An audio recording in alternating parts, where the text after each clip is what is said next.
भक्तों, राधे राधे, जय श्री कृष्णा। भक्तों, 6 मार्च 2026 यानी शुक्रवार को पड़ रही हैं चैत्र महीने की तृतीया तिथि। और भक्तों, ये वो तिथि है जो चैत्र महीने में पड़ने वाली सबसे बड़ी तिथि है, क्योंकि ये शुक्रवार के दिन पड़ रही है, जो बहुत ही खास है। और भक्तों, आप सभी लोग जानते हो, शुक्रवार का अगर सबसे बड़ा कोई उपाय है तो वो एक छुटकी काले तिल वाला उपाय है। तो भक्तों, इस शुक्रवार के दिन आप लोगों को इस एक छुटकी काले तिल वाले उपाय को जरूर करना है। बहुत सारे लोग होंगे जिन लोगों ने इस उपाय को ना किया हो, मतलब पूरा साल निकल गया, उन्होंने किसी भी दिन काले तिल वाले उपाय को ना किया हो। पर भक्तों, आपके पास एक आखिरी मौका बचा हुआ है, जो कि 6 मार्च शुक्रवार के दिन है। तो इस दिन आप लोगों को इस वाले उपाय को जरूर कर लेना है, भले ही आपने पूरे साल भर इस उपाय को ना किया हो। पर अगर आपने इस चैत्र महीने के शुक्रवार के दिन अगर इस वाले उपाय को कर लिया, तो आपको इस उपाय को करने का वह फल मिलेगा जिसकी आपने कभी कल्पना भी नहीं करी होगी। इसीलिए आप लोग इस वाले उपाय को एक बार जरूर कर लेना है, ताकि आप लोगों के हाथ से ये मौका ना जा सके और आपको इस उपाय को करने का फल मिल सके। भक्तों, ये उपाय पूज्य पंडितों और गुरुओं ने अपनी अभी की ही शिव महापुराण, जो हमारे हिंदू धर्म के 18 प्रमुख पुराणों में से एक है, उसी महापुराण की कथा में बताया है, जिस उपाय को आज हम आपको बहुत अच्छे से समझाने वाले हैं। इस वीडियो को देखने के बाद इस उपाय को समझने के लिए आपको कोई और वीडियो को देखने की जरूरत नहीं पड़ेगी। तो चलिए भक्तों, उपाय को शुरू करते हैं। देखिए, ये इस चैत्र महीने शुक्रवार के दिन ये इतना खास होता है, इतना महत्वपूर्ण होता है। देखा गया है कभी कभी बड़े बड़े पूजा पाठ अनुष्ठान से जो मनोकामना पूर्ण नहीं होते, वह चैत्र महीने के शुक्रवार के दिन एक छोटे से उपाय करने से ही आपकी मनोकामना पूर्ण हो जाती है। और बहुत सारे लोगों ने इस उपाय करने में वो किया भी है और उनको इस उपाय को करने का फल भी जरूर मिला है। अगर आप लोग भी इस उपाय को करना चाहते हैं तो आप इस उपाय को पहले अच्छे से समझ लेना, सुन लेना, उसके बाद करना, आपको इस उपाय का फल जरूर मिलेगा। और इस उपाय को कर लेने से आपके घर में चाहे किसी भी प्रकार की दुख और समस्या क्यों ना चल रही हो, आपको उसका कारण भी नहीं पता है कि भाई ये समस्या किस कारण से चल रही है, उसका कुछ भी कारण हो सकता है, जैसे पितृदोष हो सकता है या किसी भी तरह का मंगल दोष भी हो सकता है। तो इस दिन आप लोगों को ये वाला उपाय कर लेना है।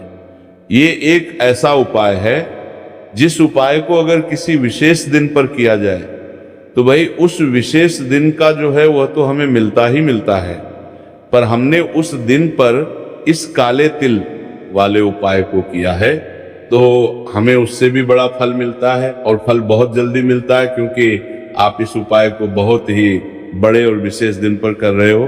तो चलिए अब उपाय के बारे में बात करते हैं, लेकिन उससे पहले आप लोगों को ये जानना आवश्यक है कि आखिर ये उपाय किस समय करना है, किसको करना है और कैसे करना है। तो चलिए हम आगे आपको वीडियो में एक एक करके बता देते हैं। लेकिन उससे पहले अगर आप लोग हमारे चैनल पर नए हैं तो हमारे चैनल को सब्सक्राइब कर लेना और इस वीडियो को लाइक करके कमेंट बॉक्स में श्री शिवाय नमस्तुभ्यम ओम नमः शिवाय जरूर टाइप कर देना। तो भक्तों, इस एक छुटकी काले तिल वाले उपाय को हमें इस शुक्रवार के दिन कैसे करना है, किसको करना है, किस समय करना है और कहां पर करना है, ये सारे सवालों के जवाब आपको इस वीडियो में मिल जाएंगे। और जो ये वीडियो देखेगा भाई, उसको एक छुटकी काले तिल वाला उपाय जरूर करना चाहिए, क्योंकि इस दिन काले तिल का भी बहुत ही बड़ा और विशेष महत्व होता है। और जब बात आ जाए एक चुटकी काले तिल की, तो ये सोने पे सुहागा वाली बात हो जाती है और ये एक बहुत ही बड़ा उपाय हो जाता है शुक्रवार तृतीया तिथि का। तो अब भक्तों, इस काले वाले तिल उपाय को आखिर करना किसको है, सबसे पहले हम लोग वो बात जान लेते हैं। तो देखो, घर की जो बड़ी माताएं बहनें होती हैं, उन माताओं बहनों में से कोई भी एक बड़ी माता बहन इस वाले उपाय को कर सकती है। और भक्तों, अगर आप चाहे तो अपने घर में से सभी सदस्यों को भी इस उपाय को करवा सकते हैं। अगर किसी व्यक्ति की खुद की कोई मनोकामना है, खुद की कोई दुख और परेशानी है जो कि वो अपने लिए ही करना चाहता है इस वाले उपाय को, तो वो खुद अपने लिए भी कर सकता है। बाकी अगर कोई घर में से ऐसा है जो कि अपने पूरे घर परिवार की सुख और शांति के लिए ये वाला उपाय करना चाहता है तो भाई वही भी कर सकता है, उसमें भी कोई दिक्कत वाली बात नहीं है। कहने का मतलब ये है कि इस उपाय को हर एक सदस्य भी कर सकता है और पूरे घर परिवार के सदस्य के लिए घर की बड़ी माताओं बहनों में से कोई एक माता बहन भी कर सकती है। माताएं बहनें अगर घर में उपस्थित ना हो या वो ये वाला उपाय ना कर पा रही हो तो फिर घर का कोई बड़ा सदस्य भी इस काले तिल वाले उपाय को कर सकता, चाहे फिर वो पुरुष ही क्यों ना हो, उसमें कोई भी दिक्कत वाली बात नहीं है। अब भक्तों, इस एक छुटकी काले तिल वाले उपाय को हमें करना कहाँ पर है? इसे हमें तुलसी के क्यारे के पास में जाकर करना है। बहुत सारे लोग प्रश्न करते हैं हर एक उपाय को करते समय, क्या हम इस उपाय को घर पर या मंदिर में कर सकते हैं? देखो तो इस वाले उपाय को आप घर ही करोगे तो अच्छा रहेगा। अगर घर पर तुलसी का पौधा नहीं है तो शिव मंदिर में उपाय को करोगे तो भी अच्छा होगा इस वाले उपाय को। उसके बाद में भक्तों जो अगला प्रश्न निकल कर आता है वो ये आता है इस उपाय को लेकर कि आखिर इस उपाय को हमें किस समय करना है, सुबह के समय करना है कि शाम के समय करना है? तो देखो, इस वाले उपाय को आप लोग सुबह के समय भी कर सकते हो और शाम के समय प्रदोष काल में भी कर सकते हो। अब अगर आप पूछो कि भाई साहब सबसे उत्तम समय कौन सा रहेगा इस एक छुटकी काले तिल वाले उपाय को करने का, तो हम आपसे बस यही कहेंगे कि इस उपाय को आप सुबह के समय करेंगे तो ज्यादा बेहतर होगा। बाकी अगर शाम के समय भी करेंगे तो भी अच्छा होगा, उसमें कोई भी दिक्कत वाली बात नहीं है। तो अब भक्तों, जो अगली सबसे बड़ी और महत्वपूर्ण बात आती है वो ये आती है कि सुबह अगर हम उपाय को करेंगे तो हमें कितने बजे से लेकर कितने बजे तक के बीच में करना है, और शाम के समय प्रदोष काल में करेंगे तो हमें कितने बजे से लेकर कितने बजे के बीच में करना है। तो देखो, सुबह जितनी जल्दी हो सके आप उपाय को करने की कोशिश करना। बाकी अगर किसी कारणवश लेट भी हो जाओ, थोड़ी देर भी हो जाए, तो 10 या 11 बजे तक भी आप उपाय कर लेना, पर 12 बजे से ज्यादा देरी ना हो। ठीक है, इस बात का ध्यान रखना। उसके बाद में भक्तों, अगर शाम के समय प्रदोष काल की बात करें, प्रदोष काल का जो समय होता है वह शाम के 6 बजे से शुरू हो जाता है। मतलब शाम के 6 बजे से लेकर 7 बजे के बीच का जो समय होता है, यह समय प्रदोष काल का समय होता है। पर अभी जो मौसम चल रहा है, इस मौसम में जो है शाम बहुत देरी से होती है, तो आप इस उपाय को 7 या 8 बजे के बीच में भी कर सकते हो। मतलब शाम के 6 बजे से रात 8 बजे के बीच में आप कभी भी इस वाले उपाय को कर सकते हो, उसमें कोई भी दिक्कत वाली बात नहीं है। परंतु शुक्रवार के दिन कोशिश करना कि समय के अंतर्गत ही कर लो, किसी कारणवश ना कर पाओ तो थोड़ा देरी से भी कर सकते हो, आपको उपाय का फल जरूर मिलेगा। तो चलिए बात करते हैं हमारे पहले उपाय की।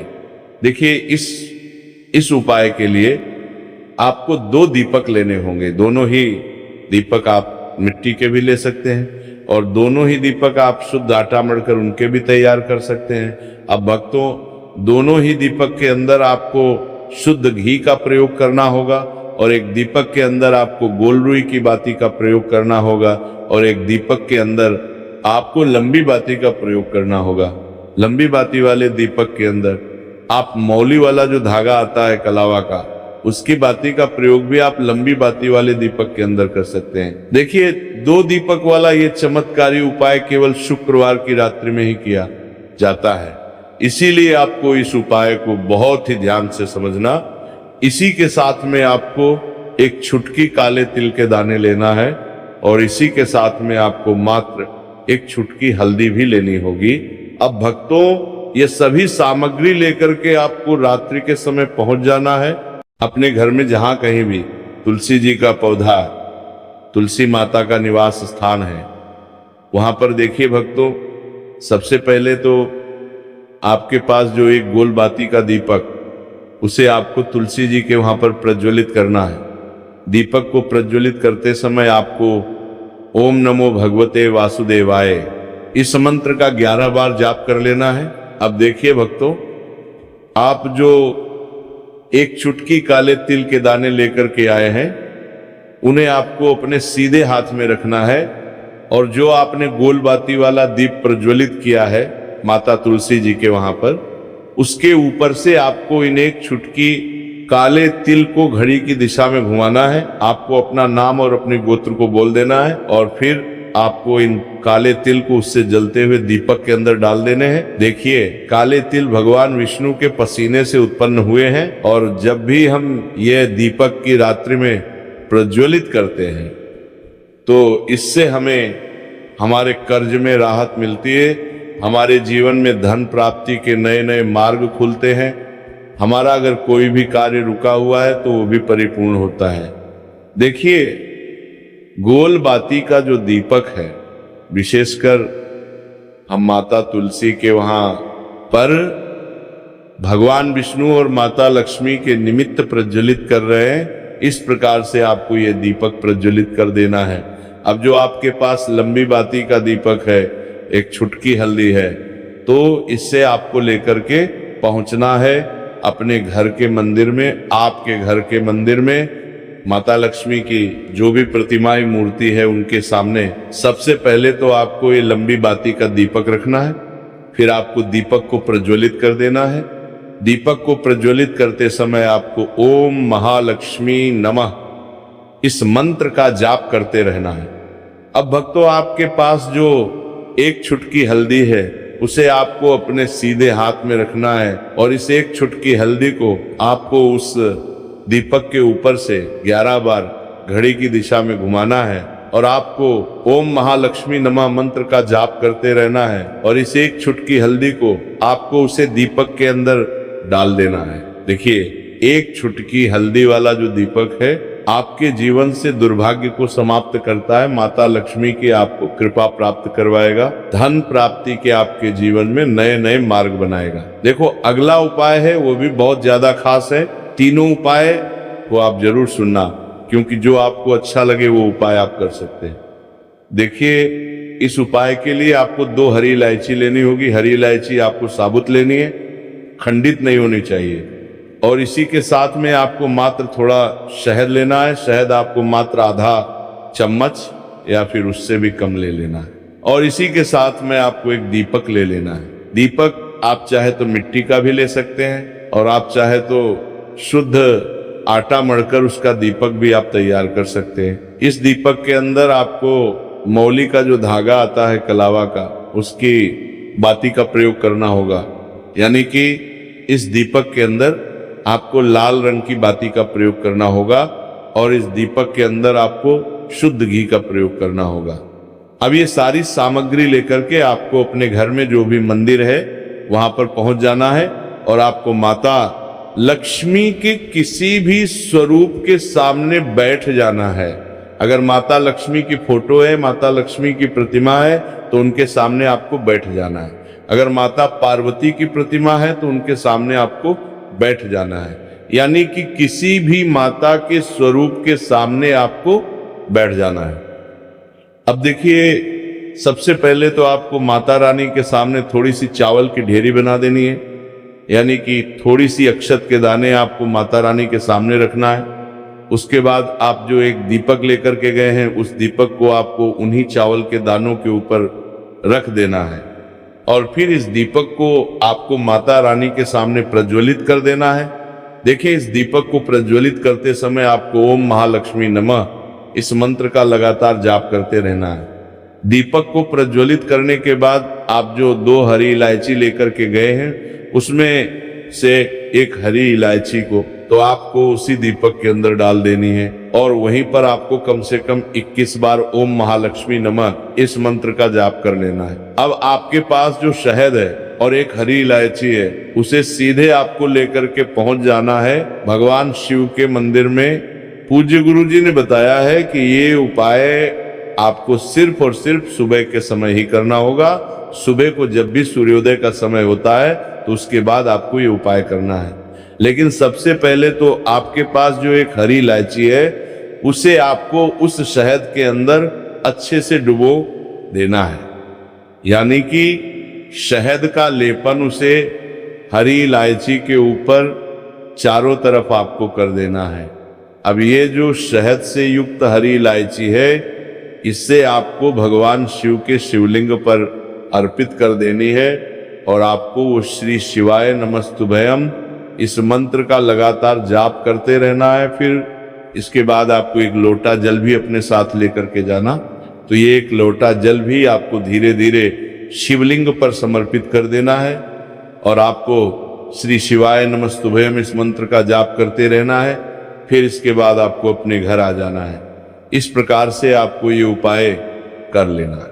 तो चलिए भक्तों, जान लेते हैं पूज्य पंडितों और गुरुओं द्वारा बताए गए तीसरे उपाय के बारे में। देखिए, इस उपाय के लिए आपको लेना है 11 चावल के दाने। गुरुजी ने कहा है चावल के दाने खंडित नहीं लेने हैं, बिल्कुल साबुत होने चाहिए। उसके साथ में आपको लेना है एक बेलपत्र।